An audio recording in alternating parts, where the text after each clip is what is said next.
That's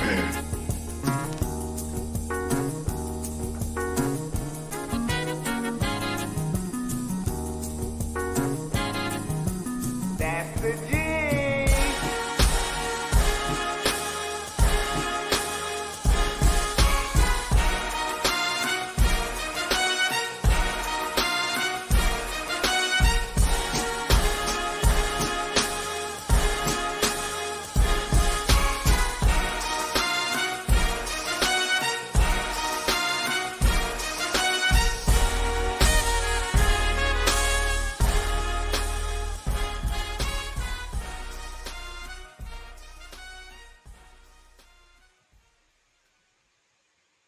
Family, welcome to the Queen's Court. I'm your host, Stephanie. You can follow me on Twitter at BKSteph33. As always, we got a lot to talk about. The Knicks are, I forget, I think 24 and 32 or something like that, 6 or 7 games under 500, 12th place in the Eastern Conference. Last I checked, they could have dropped since then. And I believe about 2 games out of the 10th seed, the last play in spot. We got a lot to talk about today and a little bit of time to do it. I'm joined by Tony Crow from Knicks and Bruises right here from Nothing But Knicks channel. I'm also joined by JD from KFTV. He also has his own channel, JD Sports Talk. He could talk more to you about that. If you haven't already, like, subscribe. I'm already stressing about the Knicks. If you haven't already, like, subscribe, hit that notification button so you'll be notified anytime a video or show goes live on this network. That's the Queen's Court, of course, Knicks and Bruises, the controversy, the NBA report with Ron and John from Still Knick Fans, and of course, pregame, postgame, the morning shoot around by the creator of this channel, Simeon Russell. Let me bring in our guests. Tony, AD, how are you two doing today? Peace, Queen. Salute, JD. Thank you guys. Thank you guys for having me on. Definitely want to start off with a shout out to Sim, creator of Nothing But Knicks. Much respect to Sim, and to you, Stephanie and Tony Crow. You know, you guys are outstanding content creators. I'm happy to be here. Outstanding collab. Hopefully, many more in the future. And hey, the Knicks played today. A lot going on, so I'm excited to talk about the New York Knicks. Yeah. I mean, let's get into actually this past week, and we're going to go over it briefly. I'm not going to give my synopsis of each game like I usually do, but the Knicks were 1-4 this week. Losses at Utah, at Denver, a win against Golden State. We lost to Portland. I was really hoping we would come off this trip this past week 2-2, win these next 2, go into the break up 4, Rose coming back after the All-Star break, hopefully really feeling some momentum, but it was not to be as the Knicks really dropped a 23-point lead. I believe it was late in the third quarter to lose by 9. What is it, gentlemen, about this week, player-wise, team-wise, coach-wise, that stood out to you? You could lead. For me, listen, man, it was a tough road trip. Obviously, we knew going into it that the Knicks were going to step up. It wasn't just a typical road trip. It was against a lot of good teams, and sometimes for teams in the East, whenever you go on the West Coast, doesn't matter who you play. It seems to always be a challenge for East Coast teams. What stood out to me were a few things. Number one, the team played well in a few of these games. You can make the case they should have won the Lakers game. You can make the case they could have won the Golden State game. They played better. Julius Randle has been much better in terms of his production. Obviously, you want to see that result in wins. Quentin Grimes had a nice last game against the Portland Trailblazers. And so I think you see a little bit of everything. Team playing a little faster, defense regressing a little bit. Just a little bit of everything for the Knicks for me. Yeah. This is by far like the toughest stretch of the season for me to deal with personally. Like, had we played these games early on, I could have said, like JD said, we've been playing well. It's noticeable that we're playing better, and we're not squeaking out the wins, and that's what's making it so difficult to swallow, because we're running out of time, and I've been Mm-hmm. like optimistic as a Knicks fan in general for the majority of the time I've been a Knicks fan, and this has just been so hard for me to stay optimistic because we're watching the window close slowly, and you know it's tough. A- Yeah. And you talk about a road trip of so many different headlines, right? Because you started the road trip, and you played the Lakers, and Barrett scores 36, has a nice, buzzer beater shot. This is a young player getting that type of moment in Mm-hmm. the crypto center, I think is what they call it now, with LeBron James. Last time LeBron played the Knicks was, I believe, in January of 2020. So this was the Mm-hmm. first time that RJ was able to be on the floor with Right. a guy like LeBron in about almost 2 years. And I thought that was a big moment for him in terms of his confidence builder. But then you see what happened in the Denver game. So you see that. You see Kemba Walker, start off, struggling. And then you see the game that he had against the Trailblazers. So I think when you see so many ups and downs, it's just a result of basically what they are, under 500 team right now. And so hopefully a game like tonight, they bounce back. Yeah, for sure.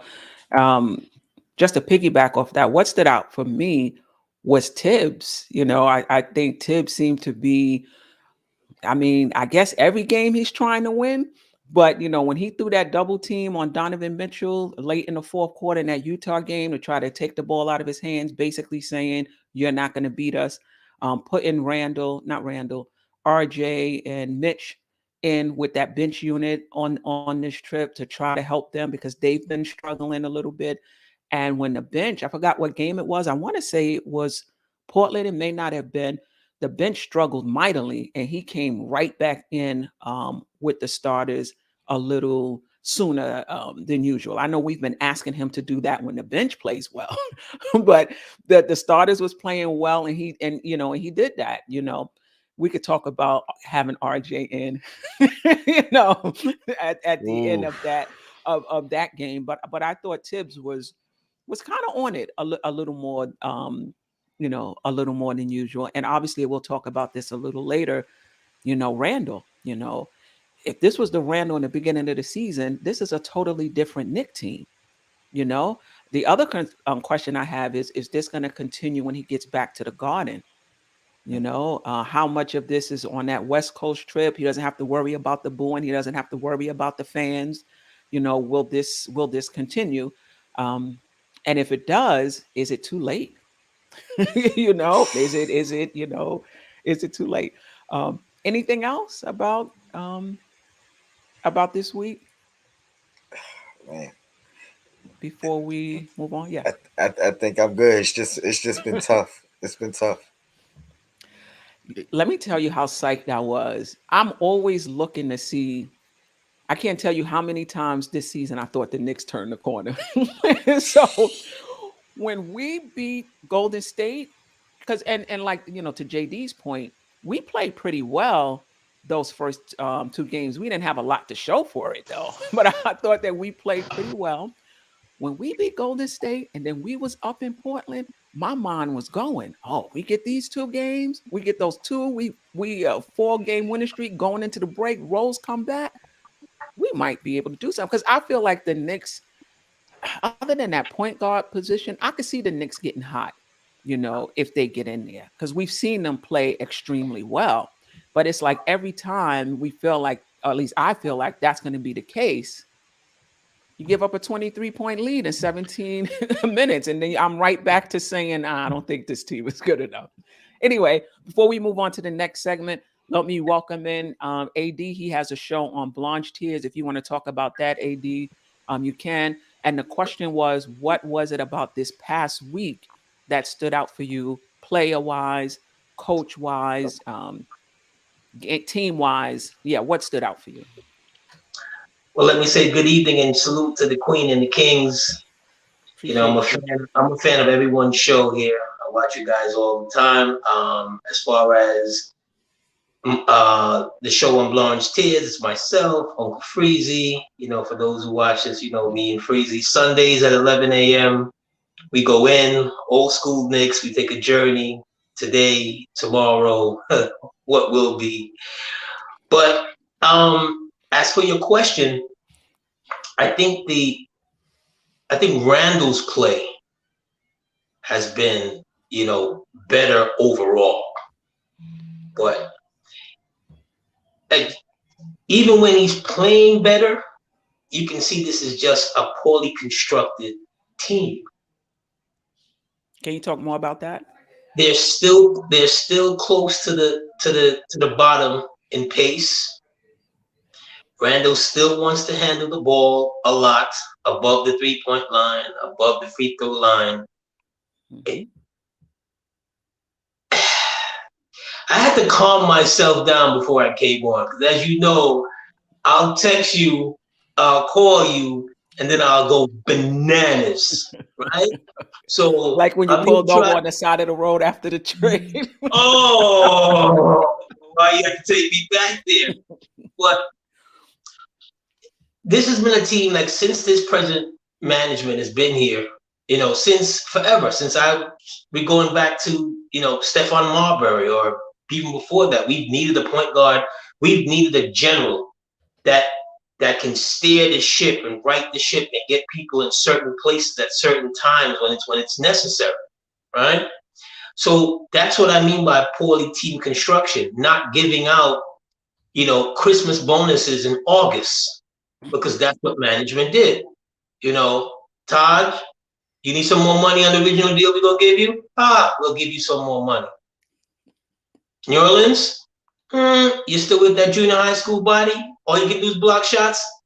We'll give you guaranteed 2 out of 3.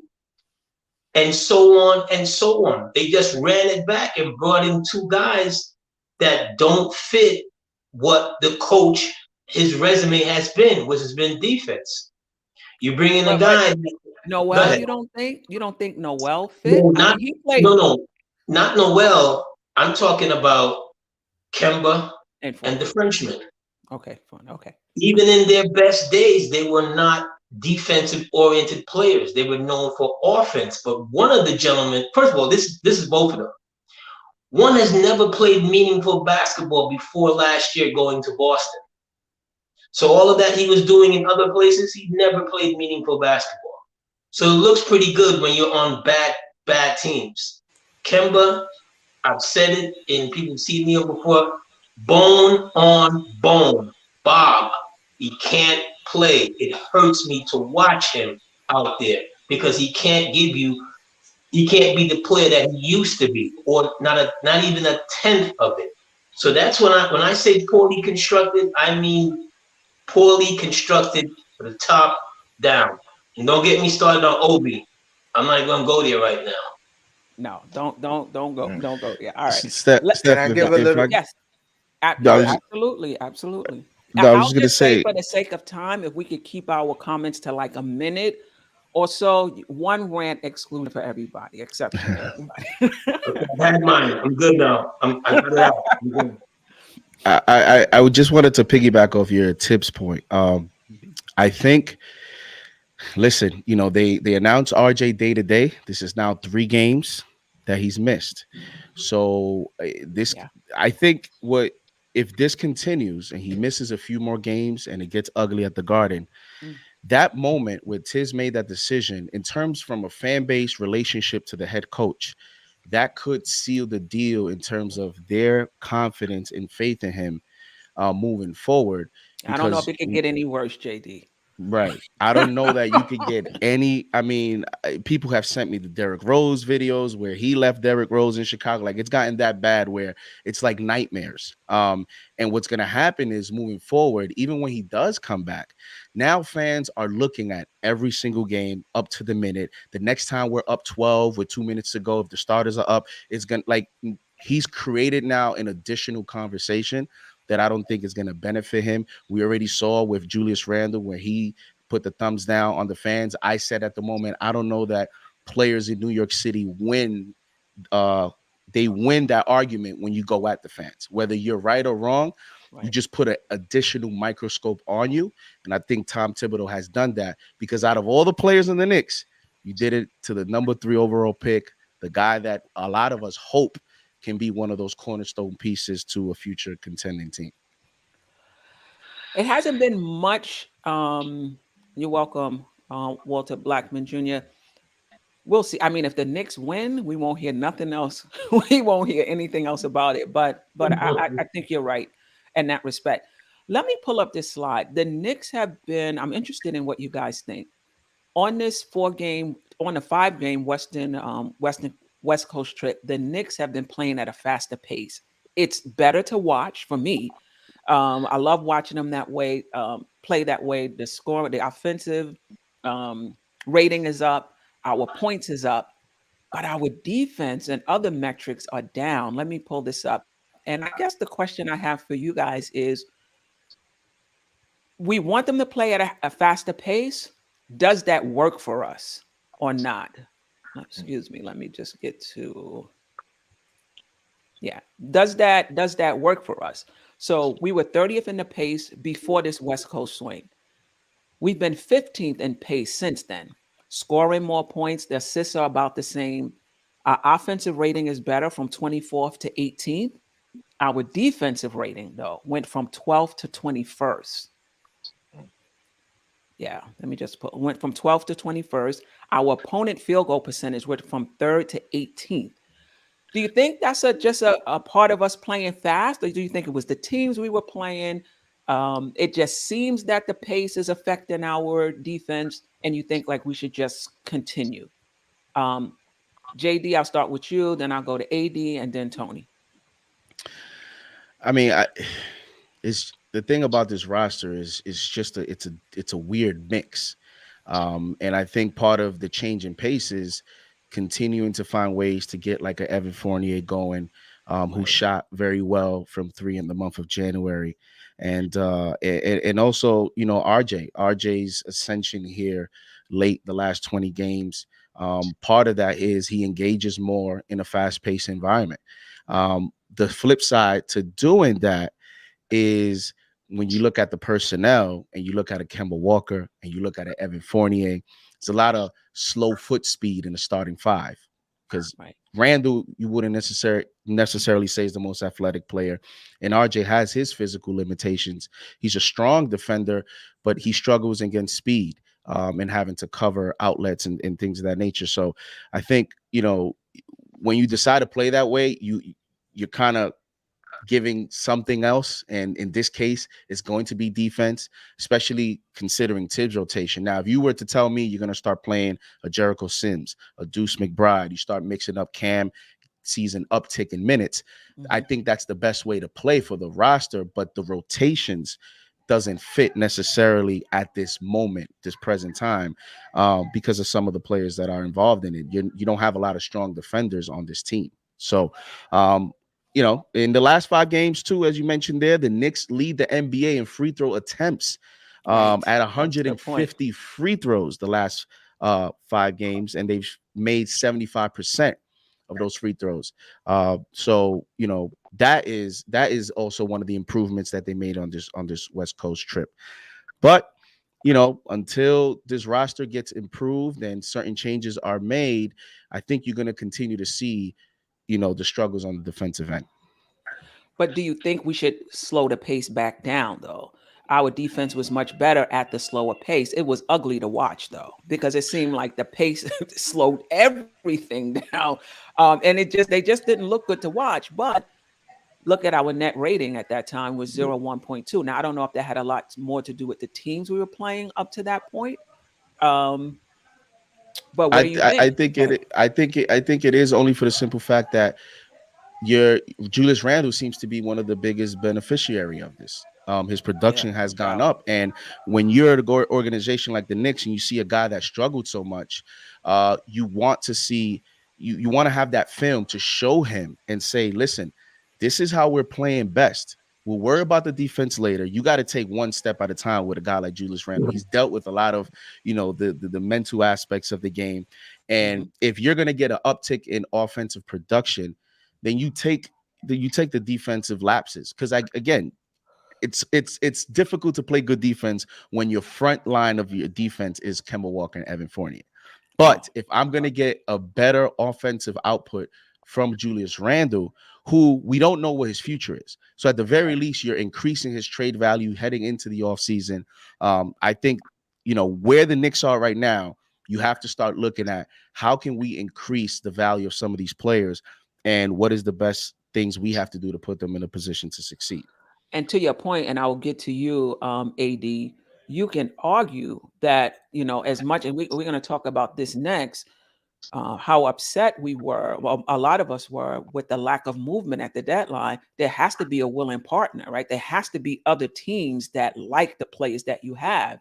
And when you got Fournier inconsistent, you got Noel Hartley playing. You got, I know, JD, you said this somewhere. It might have been on KFTV. If it probably was, that if you're not playing the young guys, then the other teams don't get to see them, so it does make it more difficult to engage somebody around a trade with an injured player, a players that's inconsistent, and players that aren't playing. So to your point, AD, as far as the pace, our defense is slacking because of our pace. Do you think it's related or not? And do you think we should continue regardless? I think it's too small of a sample size. Good point. You see, you brought up from October through the first week of February to basically this week. So week. We should have been playing faster. You've brought in 2 more offensive players, so from the giddy up, you forgo defense, or you forgo that type of defense when you were number 1 across the board. Right. So picking up the pace, you'd be able to get, a Mitch easier shots, because what is Mitch? Pick, dive, a lot of athleticism. What is Obi? All athleticism. Grimes, young, run, can spot up. A lot of these guys, it's back to that point again, as far as we having 2 different teams poorly constructed. Right. We should have been playing faster, absolutely. Even to get Randle in better positions. For a long time, in this season, I thought Randle was allergic to the post. He wouldn't look for mismatches. You remember when Shaq used to like run down directly to the middle of the floor, and God forbid should there be a guard or a forward there, and when he catches him, he puts him on his back. Randle is a big guy. You never see him look for that kind of mismatch. You saw it last year in the playoffs against Trae Young. You're 6'1", I'm 6'9". Let me wait for the double team. Let me do something that's not beneficial to the team. So, I think I want to see more of that, because that's the betterment of the team, get into earlier offense, quicker transition, get you in the earlier offense. They're gonna get Obi on the floor some more. No disrespect to Taj, right? But some of the things that within the numbers that you're showing is that you're playing a 36-year-old man, 25 to 27 minutes a night, when Obi can barely touch the floor. 7 minutes one game, 11 minutes another game, 13 minutes. His minutes are so sporadic. What young person wouldn't be upset watching what's going on? Because is it a favoritism? Some of it, yeah, because he knows Taj. If nothing else, when Taj walks off the floor, Taj is going to be dripped in sweat, because he's going to give you all he can. But all he can is not much at this point in his career. Right. But what I'll say this about Taj, and I know we can do a whole show on Obi. Obi doesn't play. He doesn't trust Obi enough, put it that way, to play him at the 5. He's playing Taj at the 5. You have to be in any sport that you play. The great coaches are the ones who are preemptive, Mhm. who are putting you in mismatches. Last night, winning drive, they could not stop the ball from going to Cooper Cup. Coach kept putting him in situations where, you know what, zone, bracket, three guys, safety over the top, it didn't matter. And I have a guy that trusts his arm and trusts that he's going to get the ball.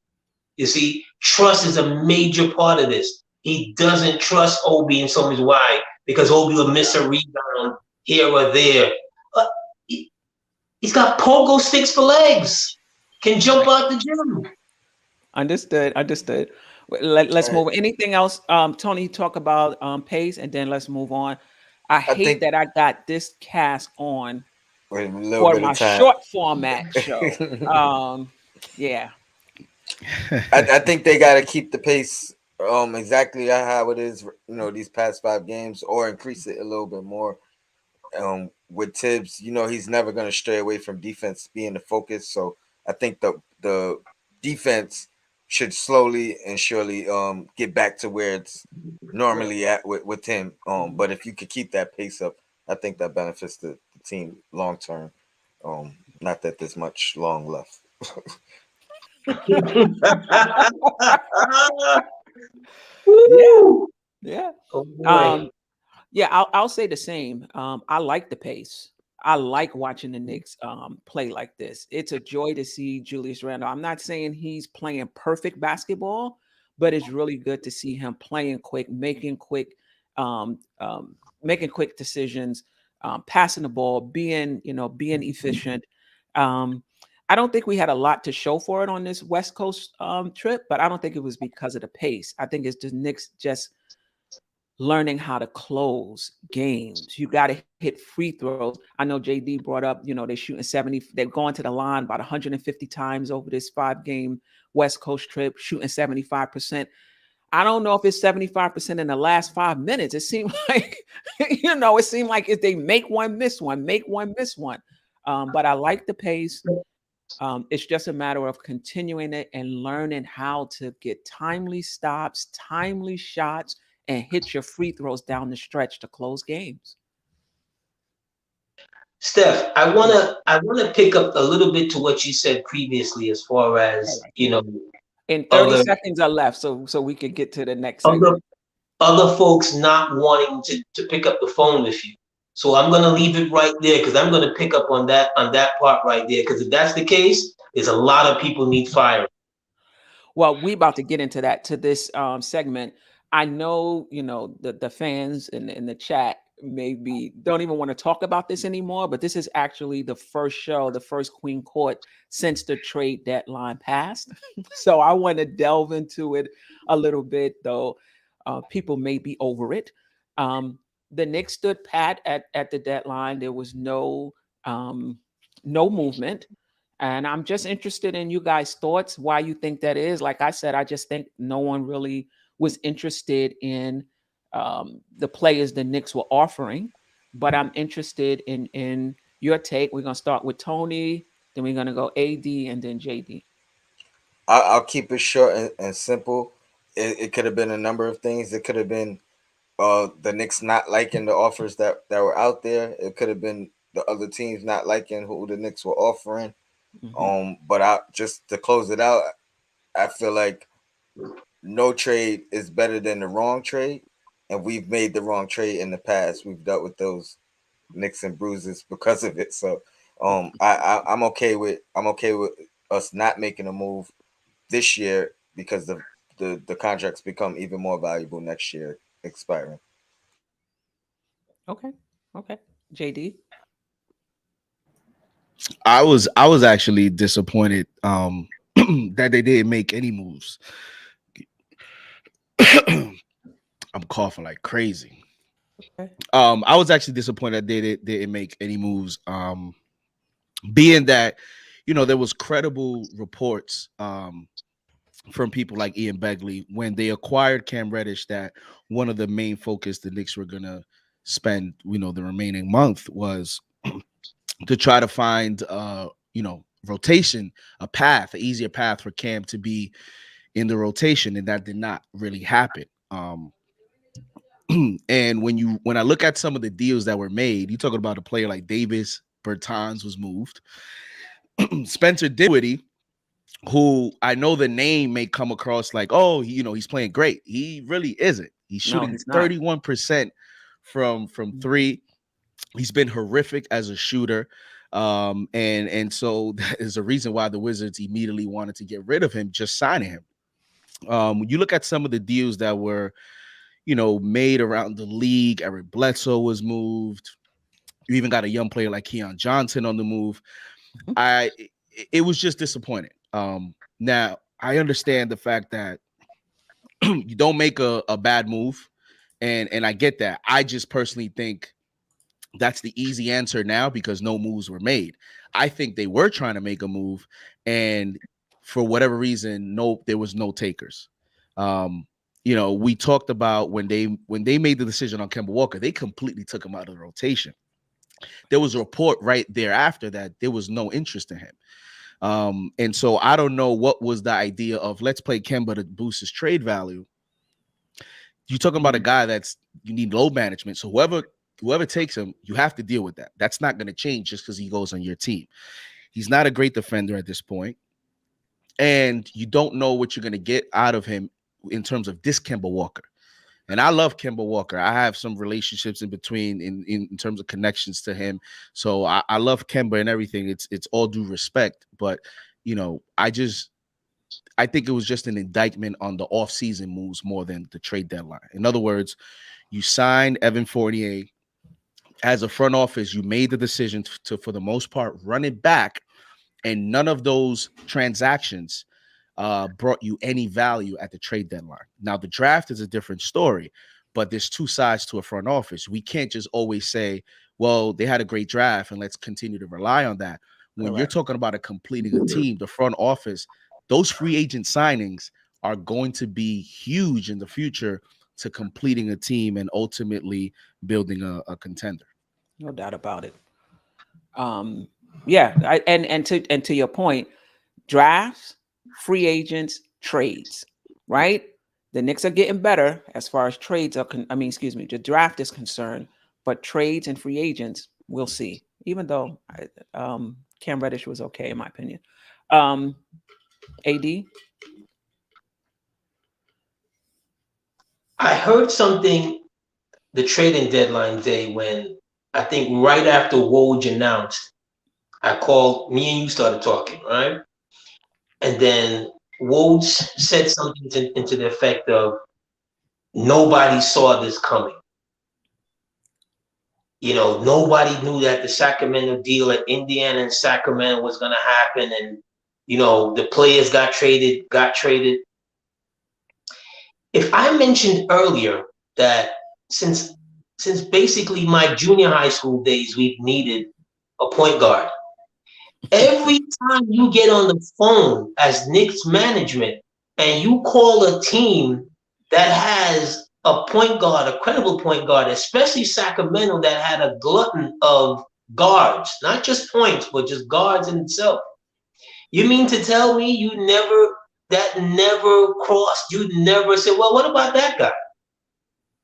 Or if I call Dallas, so what about Brunson? So then what are you doing? This is why I try not to listen to these guys, even the Wojs of the world that drops these bombs and whatever, because they give you a lot of news that the team wants to be heard. So my reasoning, my circumstantial reasoning should make no sense to me. Because what? Why would you get on the phone and ask Sacramento for a young, budding point guard? Why? Because Sacramento wants to be like you. They want to have two of the same positions for the next whenever. Right. I wouldn't believe that nonsense that you get on the phone and know that this just came out of nowhere. Then shame on you, Knick management. Shame on you. Why is William Wesley get your executive management position? How has he earned his money? This is how Dolan gets to firing people. I've said it before, and I'll continue saying it again. When is the last time a Knicks management saw the end of their contract, saw 5 years? And I don't mean Mills, because Mills been here several times, so he's been here forever, several different stints. When is the last time a Knicks management had got a 5-year contract and saw it through? Yeah, yeah. I mean, listen, I didn't want the Knicks to do something risky just for this season, just to get in the playoffs. I wanted them to do something that was going to help us this season and beyond. And you could say they didn't make a trade because they didn't see something that they liked. They didn't. Maybe there was other teams didn't like our players. But when you look at who was moved, right? You mean to tell me that like Mark? Shout out to Mark. We couldn't get Ish Smith. I'm not saying we wanted him, but I'm just saying we couldn't get any point guard would have been better than what we have now. And we Do couldn't you move one believe they player were to a full create room. team? Let Say me it ask you again. this question. Let me ask you this question, Steph. Do you believe the Knicks team last year was worthy of a fourth seed? No, no. I think we got hot at the right time. I do think we needed a roster upgrade. The front office tried that. It didn't work. Now what's the next step? Like they And, tried it, it didn't work. It happens with front offices and free agents and trades and what have you. Sometimes it doesn't work. But yeah, and, what's and the I think next step? Go ahead. Tom. the moves we made, they're not gonna cap strap us. Like these guys signed 3-year deals with two of them guaranteed, which means this upcoming season is expiring. Those are valuable contracts still, easier to trade, probably more valuable in a trade next year. Don't forget the draft. We can move these guys then. I don't think it. I don't think like we took a shot, we missed. I don't think it was like catastrophic. I can honestly say I seen the vision in the moves. We all said if Kimba could be healthy or do an even divide with Derrick Rose, that could have worked out. It just happened to not have. So I don't think it was that bad of a move. We've seen worse over our tenure of being fans. We've seen horrible moves that kind of really messed up our future for the long term. I don't think these moves were that. So I think I think this season in itself has been more of a disappointing than the actual acquisitions and maybe lack of a trade being made. I will say to AD's point that I think now, this off season is. I thought this trade deadline was the first trade deadline. I know Leon Rose was already here last year, but this was one that was much anticipated. And I think now is going to transfer into the offseason where there's going to be some pressure now. This is year two. When you go in on these interviews and you're going to sell yourself to a franchise, you're probably selling a 5-year plan because most people, as AD said, you don't get to even see that, but that's the plan that you're selling. And then along the way, things change, and maybe if you're showing progress, you get a second contract. We're in year two now, and we're going to have to start to see what the direction is of what's the alignment between the head coach and the front office, and how that is gonna what's that gonna look like in terms of for the future. Because if the plan is the future and that was why they stood pat, then we need to start to see the head coach aligning with those goals. And if it's not, then what is the ultimate plan here? Remember last trade deadline, the Knicks had that same vote at point guard. Lonzo Ball was there, and the Knicks were conservative. And then in this trade deadline, you had Halliburton. You had maybe Brunson. You might have Brunson now in the offseason, being that Dallas has added additional money to their cap. There comes a point where there's a limit. And so I think now this offseason is going to be interesting because I think they're definitely going to have to do something. I don't know that you can go into next season with Alec Burks as an option at the one and some of these players. So, Yeah. I think this offseason is the first one that he's going to have some pressure here to see where we're going. But like I've said many, many times, how could you not see that we needed a point guard in last year's offseason. How could you not see that? You go into that free agency with cap space, draft picks, and caps and young players. There's no reason we should have came out. I thought that was going to be the first player we signed, some sort of point guard. And the other thing I will say, just like Sacramento, you can't just say a player is not available. And I've said this before. How many businesses have sold their business? They wasn't trying to sell their business. That's not something that they wanted to do. But somebody came to them with an offer they couldn't refuse, and they sold their business. I think that's the Knicks, has to be the Knicks approach when it comes to a point guard. We're not trying to give up DeJounte Murray. We're not trying to give up this point guard, Halliburton. You know, nobody knew they were available because Indiana went in there hot. Indiana went in there smoking. We want, or vice versa. They wanted Sabonis that bad, and Indiana stuck to their guns. You want him that bad, then you're gonna have to give us Halliburton. Let me know how bad you want this guy. And I think that has to be the mindset of the Knicks.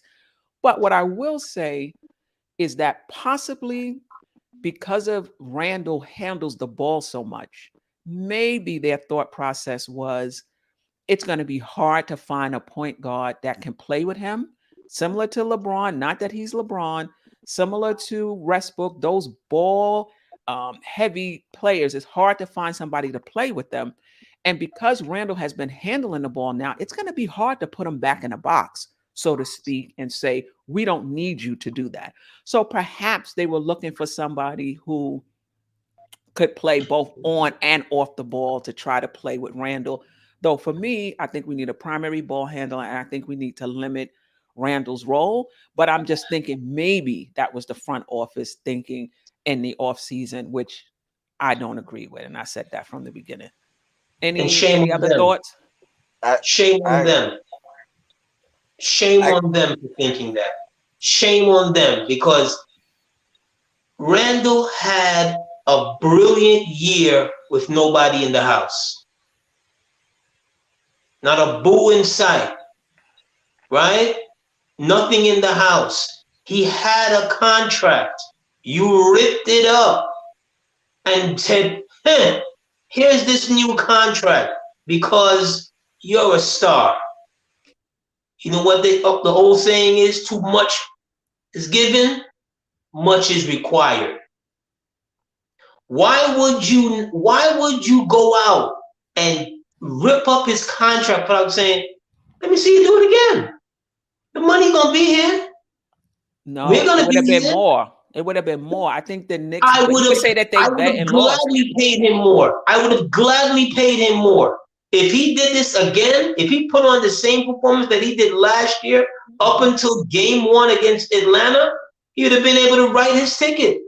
You would have paid him $200 million, because that's what it would have been in the off season. At least that you could understand, because you'd have a track record.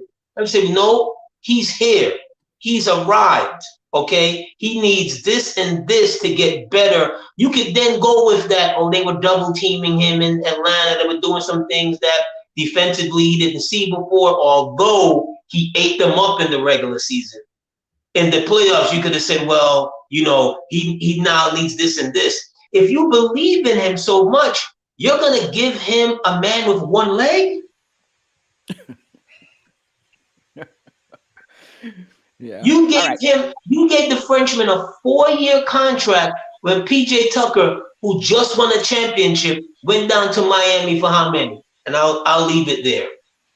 But PJ is limited offensively.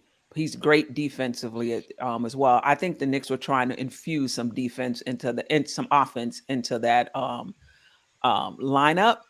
PJ Tucker, I mean, what would we have wanted him over re-signing Bullock and over signing Fournier? That's And I just want to say, even with the bad year Randall's having, he's still on a very fair contract. He is not overpaid. I think him taking a pay cut, not getting no type of supermax or anything, like his contract is very good. We got to keep that in perspective. Don't base it off of last year. Just if you want to just look at the numbers he's putting up, warrants the contract he's under currently, and he still can improve and bring it back to where he was last year. And I was gonna say to Randall's defense, I know it's not a popular thing here. And you Be say careful if you anything, want to come back. Be yeah, careful. yeah, yeah. But I mean, listen, it's just logical. What I was gonna say is starting when the Knicks started to struggle, I was putting it on the front office some in the sense that when you make an investment of $100 million or you decide that this guy is going to be a main point, then part of that investment is okay, what else are we going to do around that player so that we can maximize this investment? And that's why I always found the Kemba and Fournier acquisitions as questionable from a personnel standpoint, just because even from a defensive standpoint, people forget Julius Randle was not known as a very good defender. Last year, you got that out of him, but you also had, Peyton and Bullock as their frontline defense, which Right. helped erase a lot of mistakes. Yep. This year, there's there's just a lot more pressure on the big men. Even Mitch himself has been caught off position a lot, making mistakes for the perimeter. So you put now additional pressure, and now you don't even have a point guard next to him. But what doesn't help Randall's as a counter to that is the main topic of conversation for with him and the fans has been effort and energy. Right. Like those two words should not be what Absolutely. we're discussing. We should be discussing X's and O's, strategy. We shouldn't be Right. discussing that. And I'll end it with this. When everyone knows that you need a player at a position, it's been 2 years now. The Knicks, as you mentioned, have failed to address the point guard position. I think now, when, for example, Jalen Brunson, you think his agent doesn't know you need a point guard? Right. Trade teams, right? You think they don't know you need a point guard? So I think the Knicks could be cornered into a position where now you may have to overpay, uh, whether it's via trade with assets or free agency via the contract. That's why there's that big debate now whether you just play the young guys more to end the season, see if you can get in the lottery, and see if you could address it with a rookie contract or via acquisition, which is going to cost you. But and I think, and we only got 4 minutes, and I just want to put up the last slide. Whether we do that or whether we go on free agent has a lot to do with the direction that the Knicks are going.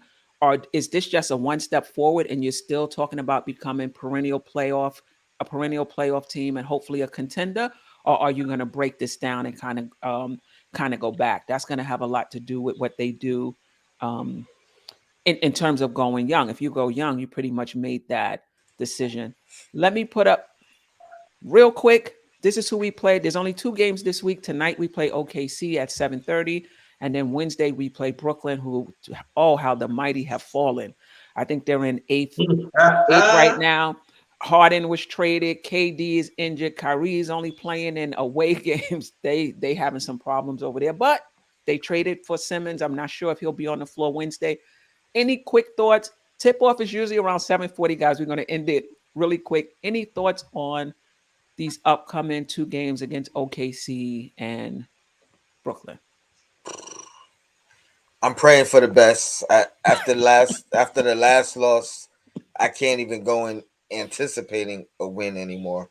So it's really about. I hope we get the I hope we get it together and pull out the wins that we're supposed to. But I wouldn't bet on them. Wow. Wow. AD, and then we'll end with JD.